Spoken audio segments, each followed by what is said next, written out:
Assalamualaikum warahmatullahi wabarakatuh. Jumpa lagi sama aku, Ivon Margiati. Di video kali ini aku ingin membahas untuk soal-soal tes wawasan kebangsaan. Mari kita kupas tuntas bersama ya teman-teman. Untuk soal-soal tes wawasan kebangsaan seperti Pancasila, Undang-Undang Dasar 1945, Bhinneka Tunggal Ika, dan Negara Kesatuan Republik Indonesia atau NKRI bagi teman-teman yang mendaftar tes seleksi CPNS dan P3K di tahun 2021 ini. Nanti akan aku kasih contoh-contoh soal yang sering keluar di tes seleksi kompetensi dasar untuk tema tes wawasan kebangsaan. Yuk langsung aja kita simak. Tapi sebelumnya, buat teman-teman yang belum klik tombol subscribe-nya nih, klik dulu nih tombol subscribe, silahkan bunyikan loncengnya supaya kalau aku upload video teman-teman dapat notifikasi, dan silahkan kalian like, komen, dan share supaya lebih banyak orang yang mendapatkan manfaat dari video ini. Kita lanjut aja langsung yuk. Soal nomor 1. Peta yang dibuat atas prakarsa Gatot Mangkupraja dan diserahkan melalui Osamu Sairai nomor 44 pada tanggal A. 3 Oktober 1943, B. 4 Oktober 1943, C. 5 Oktober 1943, D. 6 Oktober 1943, atau E. 7 Oktober 1943. Jawaban yang tepat adalah yang A. 3 Oktober 1943. Nah, peta atau Tentara Pembela Tanah Air yang dibuat atas prakarsa Gatot Mangkupraja dan diserahkan melalui Osamu Sairai nomor 44 pada tanggal 3 Oktober 1943. Peta mengenal 5 macam tingkatan kepangkatan, yaitu 1. Komandan Batalion, 2. Komandan Kompi, 3. Komandan Peleton, 4. Komandan Regu, dan 5. Komandan Pasukan Sukarela. Soal nomor 2. Kabinet yang terbentuk pada masa pemerintahan Presiden B.J. Habibie disebut dengan Kabinet ...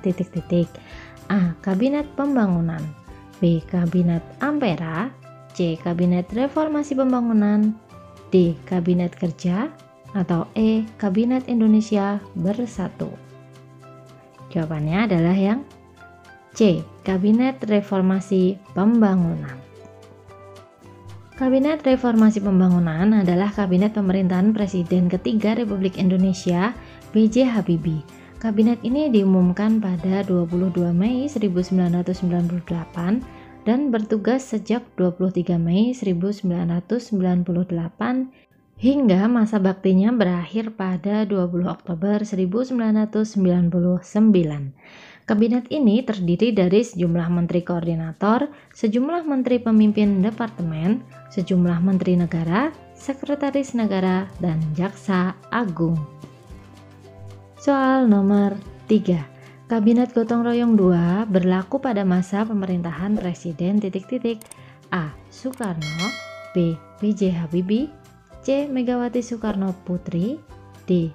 Kiai Haji Abdurrahman Wahid, atau E. Susilo Bambang Yudhoyono. Jawabannya adalah yang C. Megawati Soekarno Putri.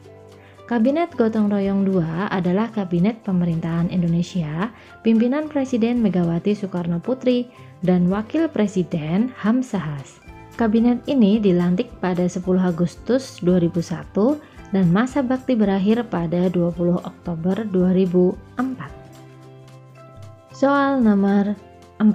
Seperangkat cara yang dilakukan oleh suatu negara untuk mengadakan hubungan dengan negara lain dengan tujuan untuk tercapainya tujuan negara serta kepentingan nasional negara yang bersangkutan merupakan pengertian dari ... A. Hubungan luar negeri, B. Politik internasional, C. Politik luar negeri, D. Politik bebas aktif, atau E. Hubungan internasional. Jawabannya adalah yang C. Politik luar negeri. Lanjut soal nomor 5. Kabinet yang dalam pelaksanaan tugasnya dipertanggungjawabkan oleh para menteri disebut dengan kabinet ... A. presidensial, B. ministerial, C. parlementer, D. ekstraparlementer, atau E. partai? Jawabannya adalah yang B. ministerial. Soal nomor 6. Siapakah yang mendesak untuk dilaksanakannya politik etika di Indonesia? A. Van den Bosch, B. Daendels, C. Van Mook, D. Van Deventer, atau E. Thomas Stamford Raffles? Jawaban yang tepat adalah yang D. Van Deventer. Politik etis atau politik balas budi berakar pada masalah kemanusiaan maupun keuntungan ekonomi. Van Deventer adalah seorang ahli hukum yang pernah tinggal di Indonesia selama 1880 sampai 1897. Dia menyatakan bahwa negara Belanda berhutang kepada Indonesia terhadap semua kekayaan yang telah diperas dari negeri Indonesia. Hutang ini sebaiknya dibayarkan kembali dengan jalan memberi prioritas utama kepada kepentingan rakyat Indonesia. Soal nomor 7. Agenda pokok sidang BPUPKI yang berlangsung dari tanggal 10 sampai 17 Juli 1945 membahas tentang titik-titik: A. Waktu dan tempat proklamasi, B. Dasar negara Indonesia merdeka, C. Pembaca teks proklamasi, D. Rancangan Undang-Undang Dasar dan pembukaannya, atau E. Pendirian PPKI? Jawaban yang tepat adalah yang D. Rancangan Undang-Undang Dasar dan pembukaannya.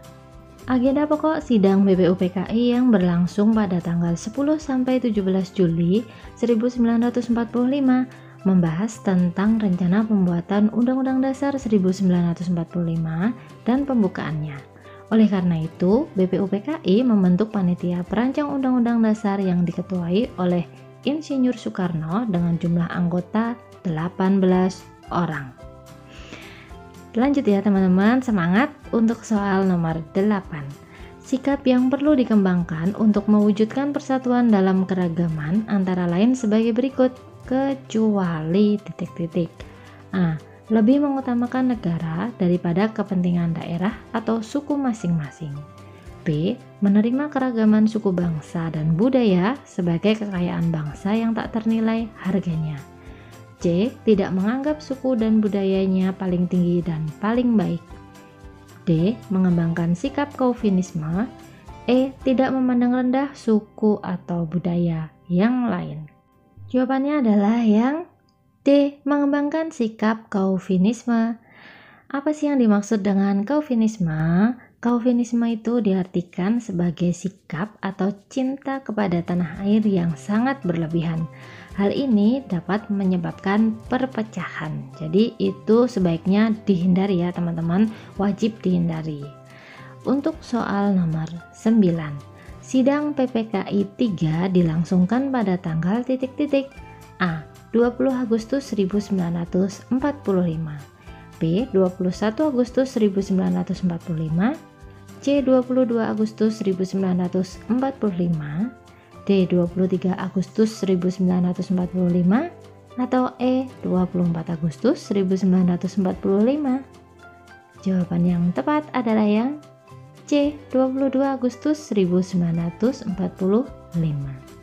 Sidang PPKI 3 berlangsung tanggal 22 Agustus 1945 dan menghasilkan keputusan sebagai berikut. 1. Dibentuknya Komite Nasional. 2. Dibentuknya Partai Nasional Indonesia. Dan 3. Dibentuknya Tentara Kebangsaan. Semangat untuk soal nomor 9. Setiap orang berhak atas pengakuan, jaminan, perlindungan, dan kepastian hukum yang adil, serta perlakuan yang sama di hadapan hukum. Merupakan bunyi pasal 28D ayat 1 adalah pasal Undang-Undang Dasar 1945 yang sesuai dengan Pancasila, yaitu sila yang ke titik-titik. A1, B2, C3, D4, atau E5. Yang sesuai dengan Pancasila keberapa nih teman-teman? berhak atas pengakuan dan jaminan perlindungan dan kepastian hukum yang adil adalah sesuai dengan sila yang ke B2. Jadi sesuai dengan sila kedua, yaitu kemanusiaan yang adil dan beradab ya teman-teman. Nah, pasal-pasal yang berkaitan dengan Pancasila sila kedua adalah pasal 14 ayat 1 dan 2, pasal 18B ayat 2, pasal 28, pasal 28A sampai 28C, pasal 29 ayat 2, pasal 30 ayat 1, pasal 31 ayat 1, dan pasal 34. Soal nomor 10. Perwujudan Kepulauan Nusantara sebagai satu kesatuan politik antara lain mempunyai makna bahwa A. Kekuatan ekonomi yang mampu bersaing dalam pasar internasional. B. Seluruh kekayaan Nusantara menjadi modal dan milik bersama bangsa Indonesia. C. Masyarakat Indonesia adalah satu peri kehidupan bangsa. D. Serangan terhadap satu daerah merupakan ancaman bagi daerah lainnya. Atau yang E. Budaya Indonesia adalah satu dengan corak ragam budaya yang kaya. Jawaban yang tepat adalah yang B. Seluruh kekayaan Nusantara menjadi modal dan milik bersama bangsa Indonesia. Kepulauan Nusantara sebagai satu kesatuan politik mengandung arti bahwa kebudayaan wilayah nasional dengan segala isi dan kekayaannya merupakan satu kesatuan wilayah, wadah, ruang hidup, kesatuan matra seluruh bangsa yang menjadi modal dari milik bersama bangsa Indonesia.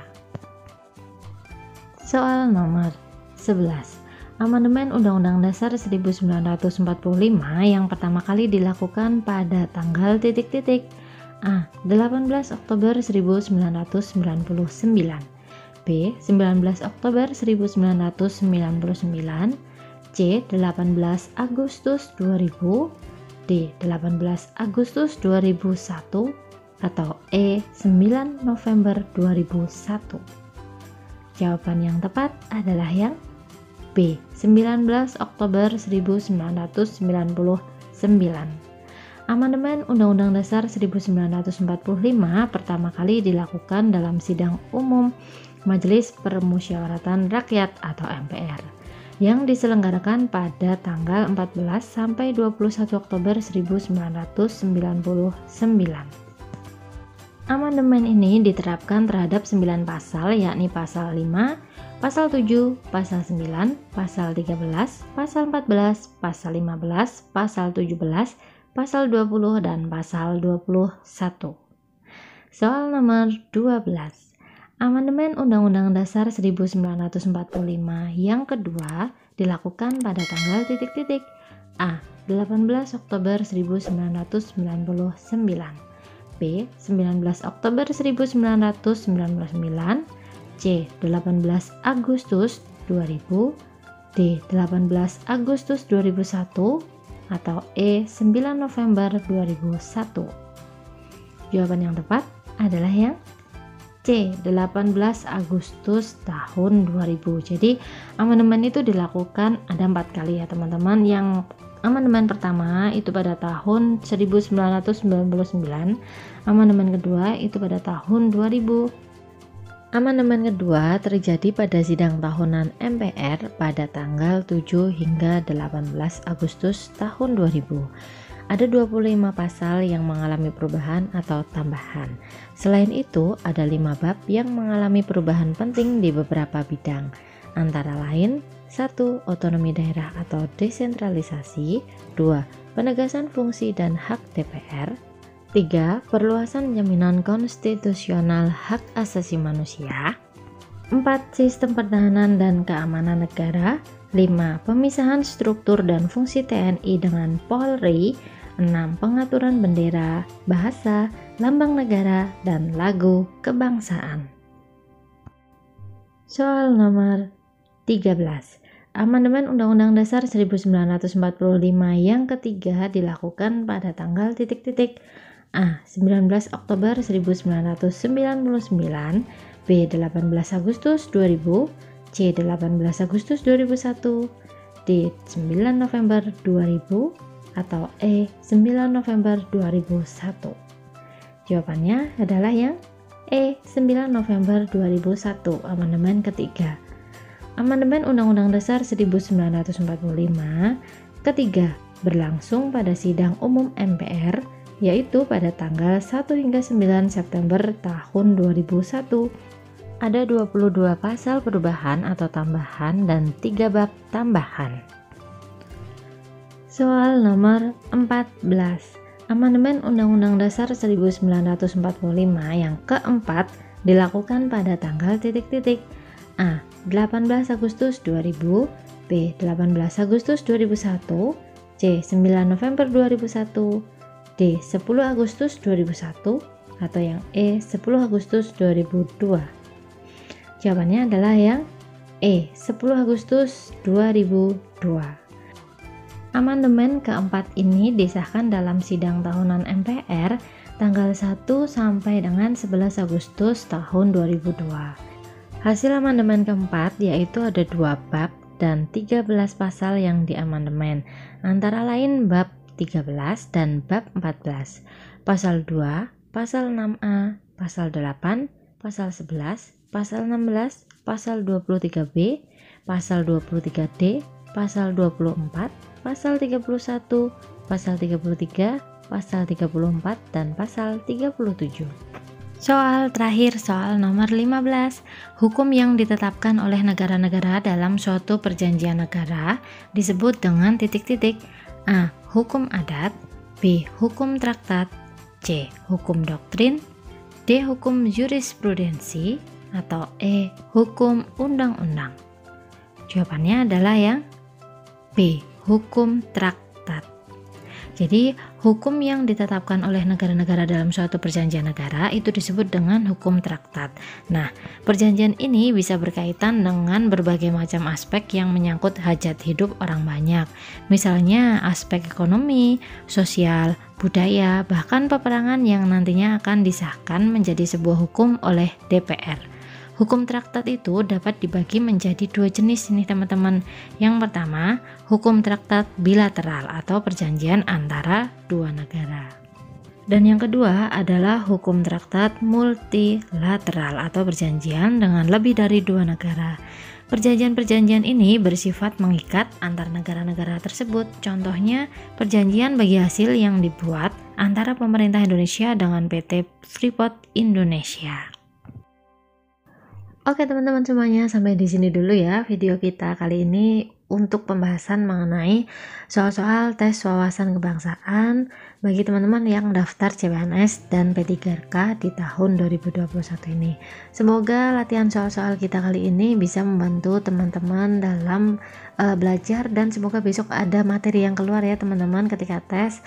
Dan buat teman-teman yang dari tadi belum klik tombol subscribe-nya nih, silahkan klik dulu tombol subscribe-nya, bunyikan juga loncengnya supaya kalian dapat notifikasi, dan silahkan kalian like, komen, dan share. Terima kasih udah melihat video aku sampai selesai. Assalamualaikum warahmatullahi wabarakatuh.